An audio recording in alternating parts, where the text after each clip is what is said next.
Olha, eu vou entrar num assunto delicado agora, que tem a ver com uma preocupação também, não só entre as pessoas que passam, que vivem o problema, que vivem uma doença, por exemplo, grave, terminal, mas também os profissionais que atuam no cuidado, no tratamento com essa pessoa. A dignidade de morrer também, o direito de morrer com dignidade. Isso é um assunto que no mundo vem ganhando espaço já há alguns anos. No Brasil, de uma forma geral, a medicina paliativa já vem ganhando espaço inclusive em alas hospitalares, mas é muito mais para pacientes geriátricos, né, para pessoas idosas, do que de uma forma geral para outros pacientes. A Sociedade de Pediatria do Estado do Rio Grande do Sul vem discutindo, vem debatendo esse assunto, porque envolve a questão ética também no tratamento médico. Sobre a questão, vou conversar agora com a doutora Patrícia Miranda do Lago, ela é presidente da Sociedade de Pediatria do Estado do Rio Grande do Sul. Doutora Patrícia, tudo bem? Tudo bem. Ok. Eu já fiz aqui pro ouvinte, né, uma abertura sobre a discussão ética que envolve o cuidado do tratamento paliativo com crianças e adolescentes. Na verdade, a morte ou uma doença grave de uma criança sempre gera um sofrimento muito grande, né? Isso tanto em adulto, em crianças, cuidados paliativos sempre são situações muito difíceis para o paciente e para a família. Em relação à ética, na verdade, a ética médica visa o melhor para o paciente, né? Então a gente não tem que ter uma grande preocupação se o atendimento do paciente está sendo ético, porque na verdade a essência da ética é o conforto do paciente, o bem-estar do paciente. Então, sempre que a gente for oferecer cuidado paliativo a um paciente, certamente a gente está agindo na melhor forma de atuação médica dentro da ética. Então, esse não é uma preocupação. Uma grande preocupação é a que forma que a gente vai oferecer um final de vida para esses pacientes. Então, essa é a nossa grande preocupação em termos de cuidados paliativos. Claro. Eu já estava comentando aqui, doutora, com o ouvinte sobre o filme A Culpa é das Estrelas. Todo mundo assistiu, saiu chorando do cinema, porque é um filme que retrata muito essa situação. Não há mais cura, né? A família sabe, mas existe uma preocupação de que aquele período em que a pessoa está viva, ela possa viver, né? Da melhor forma possível. Exatamente. Como no estado do Rio Grande do Sul, e ainda mais com crianças e adolescentes, vem se evoluindo essa questão do tratamento paliativo para garantir essa qualidade? A gente tem aumentado muito a discussão em relação ao cuidado paliativo. Aqui mesmo onde eu trabalho, no Hospital de Clínicas, há 2 anos foi criado o programa de cuidados paliativos, que é um programa independente da assistência do paciente, e ele é usado em todos aqueles casos que a equipe médica não se sente à vontade para iniciar cuidados paliativos para esse paciente. Então, na grande maioria dos hospitais, principalmente os hospitais universitários, o cuidado paliativo já começou a ser visto como parte integrante da assistência. Então, onde existe um serviço de oncologia mais forte, nos locais onde se atende doenças crônicas, em que os pacientes, a gente sabe que a evolução vai ser uma evolução inexoravelmente para a morte, e mesmo naquelas crianças em que o problema não é a morte iminente, mas são crianças portadoras de doenças que são muito debilitantes, fibrose cística, além das doenças oncológicas, doenças genéticas graves. Para todas as crianças, o Estado tem mostrado uma preocupação diferente, né? A gente tem visto essas crianças com um novo olhar, e é realmente aquilo que tu falaste. A preocupação muito maior é a qualidade de vida que a gente vai oferecer para essas crianças. Claro, aí entra vários senões, né, doutora? Quando eu falei em ética, não era nem tanto no sentido médico de atuação, mas sim no sentido de estrutura hospitalar, de rede, de medicamentos, né? É uma série, medicina suplementar, são tantas coisas que envolvem, a família também se estruturar para isso, né? Que não é fácil, porque implica numa série de, primeiro, aceitação, entendimento da doença, saber o que tem de é uma rede muito grande que envolve para você gerar realmente uma medicina paliativa. É nesse sentido que eu pergunto, como fica essa discussão ética em todos os setores para criar uma rede? Eu acho que o principal é a gente aceitar a terminalidade, né? Eu acho que isso é fundamental. E tentar evitar medidas que a gente chama medidas fúteis, que são aquelas medidas que vão oferecer sofrimento no final de vida desse paciente, sem agregar nenhuma vantagem de cura. Então, é aquela criança, a gente tem que repensar, então, aquela criança que vai para a UTI e tem uma doença muito grave e por conta de uma tentativa desesperadora de cura que a gente sabe que não vai conseguir alcançar, a gente cercar essa criança de tecnologia e separar essa criança da família, separar dos amigos, separar dos pais. Então, eu acho que a gente tem que repensar o atendimento que a gente vai oferecer para essas crianças, que a gente sabe que, infelizmente, a gente não pode oferecer cura, mas a gente tem muito o que oferecer. Então, a gente tem que mudar o enfoque do tratamento da cura para o cuidar. E isso é a base dos cuidados paliativos. Se a gente consegue entender isso, que a gente tem muito o que oferecer para essas crianças, mesmo não podendo oferecer a cura, a gente consegue garantir um final de vida e uma doença grave com um final para a família e para essa própria criança muito melhor.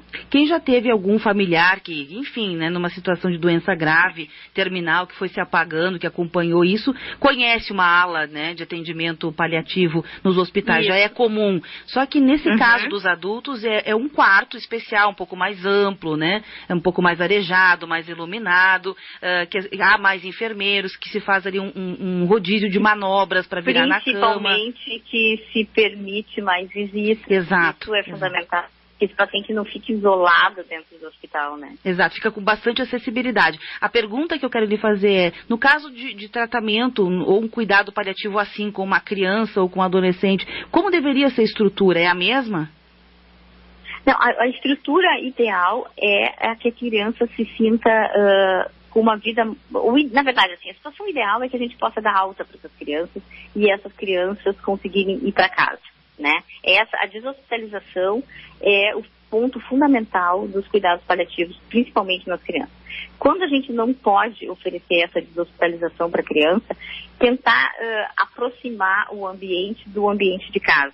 Então, permitir visita da família, dos amigos, os brinquedos preferidos da criança, tentar evitar tecnologia e medicações que sejam desproporcionais, né, e coleta de exames diários, tudo que gera sofrimento, mas que não vai mudar a evolução dessa criança, a gente tem que tentar evitar. Então, muitas vezes as pessoas justificam que não podem fazer um cuidado paliativo adequado porque não tem uma estrutura física para oferecer para esse paciente. Na verdade, a gente precisa muito mais de um cuidado especial do que realmente estrutura física. O cuidado paliativo pode ser feito em qualquer lugar, em qualquer enfermaria. Desde que a gente tenha esse cuidado de tentar oferecer para essa criança uma melhor qualidade durante o tempo que ficar dentro. É a humanização do processo de morte. Exatamente. Okay. É a humanização. Doutora, uma outra questão que eu queria lhe perguntar ainda é sobre, por exemplo, hoje no Brasil, e talvez no mundo também, mas eu falo aqui da nossa realidade, quais são as principais causas que levam, no caso, os médicos e os hospitais a tratarem de forma paliativa? É o câncer ainda na fase de infância e adolescência? O principal, o mais frequente ainda é a doença oncológica, né? Cada vez mais é doença oncológica. Mas nas crianças a gente tem muitas doenças genéticas, né? A gente tem doenças que são consideradas doenças crônicas, né? E aí, as crianças, diferentes dos adultos, elas recebem cuidados paliativos por um tempo muito mais prolongado que os adultos, ela tem uma sobrevida maior, né? Então, a gente, por exemplo, faz o diagnóstico de uma doença oncológica grave na criança, né?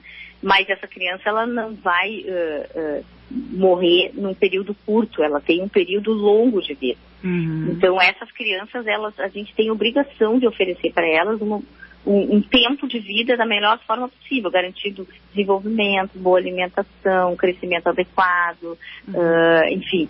E essa é a principal diferença, mas a grande maioria realmente são doenças oncológicas. Doutora, entre os tipos de câncer que a gente sabe que tem uma preferência por fases, né? Tem alguns tipos de câncer que gostam mais de adolescente, que acontecem mais na fase mais adulta. No caso das crianças, a gente ouve muito falar da leucemia. É o principal tipo de câncer que atinge as crianças? Isso. Os tumores relacionados à hematologia, né, linfomas e leucemias, são os mais frequentes na criança. Tá certo. A gente não vai entrar aqui em detalhes de sintoma e tudo mais, porque hoje o objetivo é falar disso, né? Falar da aceitação, de entender. E até nesse sentido, se a senhora me permite uma última pergunta, nós falamos de tecnologia, né? Quando a gente fala em tecnologia para cuidar da pessoa, a gente está pensando numa sala de UTI cheia de aparelhos. Isso. Mas tem também a questão medicamentosa. Há alguns medicamentos que provocam efeitos colaterais, mas que prolongam a vida. Há também uma discussão nesse sentido, doutora? De manter essa medicação ou não? É que a gente tem que, quando a gente prescreve uma medicação, a gente tem que entender o que a gente procura com essa medicação, né?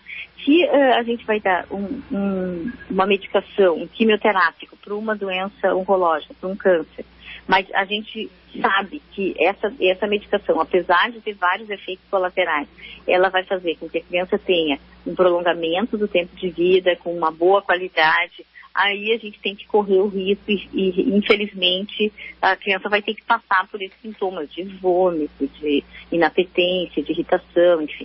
Agora, se a gente vai utilizar essa mesma quimioterápico, mas para uma doença que a gente sabe que o tempo de vida dessa criança é curto, aí não vale a pena. Então, sempre quando a gente for pensar em medicação para doença em cuidados paliativos, a gente tem que pensar o que a gente quer com aquela medicação. Se essa medicação for ter vantagem, principalmente em sobrevida, aí a gente tem que correr os riscos e, infelizmente, essas medicações, elas têm muito efeito. Tem muito efeito adverso. Mas se isso não vai mudar, ou o que vai mudar é muito pequeno em relação ao estrago que vai trazer nessa criança, então aí a gente prefere não prescrever. Entendi, tá certo. Doutora, muito obrigada pela entrevista. É importante disseminar essa informação até para que haja uma cultura de entendimento sobre o assunto, né? Vai na contramão do que a natureza preconiza, né? A gente imagina que uma criança, um adolescente vai viver longos anos. Então, é difícil, né? A dificuldade, a gente vai contra a natureza, né? É verdade, mas faz parte. Queria lhe agradecer muito o seu espaço aí de nos atender. Um forte abraço. Outro, obrigada. Tchau. Até logo. Essa é a doutora Patrícia Miranda do Lago, ela é presidente da Sociedade de Pediatria do Estado do Rio Grande do Sul, que vem discutindo esse assunto, né? A doutora Patrícia também, ela atua na pediatria intensiva, né, do Hospital de Clínicas de Porto Alegre desde 97 e no programa de cuidados paliativos do hospital desde 2012. Um estudo recente aplicado de forma qualitativa dentro dessa própria instituição, o Hospital de Clínicas aqui do Estado, mostrou que os pais, na maioria, expressam a dificuldade do não entendimento da causa da morte dos filhos, ou seja, há uma dificuldade, em especial, de aceitar a doença, o que é muito compreensível, né? Dados internacionais apontados pelo The Economist mostraram um quadro preocupante para o Brasil, tendo sido apontado como o terceiro pior país do mundo para morrer. É aquilo que a gente estava falando, as condições, né, que os hospitais oferecem para que as pessoas que precisam de cuidados paliativos possam fazê-lo com dignidade. A prática de cuidados paliativos é usado em pacientes com câncer, por exemplo, intensivos de longo prazo, doenças progressivas, doenças severas com extrema vulnerabilidade. Entre as ações comuns estão controlar a dor, os sintomas, garantir a nutrição adequada, a pessoa não passar fome, apoiar a deshospitalização, que foi a grande informação que a doutora passou, né? Não adianta deixar uma criança que se sabe que está com uma doença terminal longe da família, dentro de uma UTI. Isso é mais dolorido do que a própria doença. Valorizar a vida, garantir uma morte digna e acompanhamento dos familiares enquanto o falecimento é inevitável. É difícil, é duro entender essa situação, mas faz parte, né?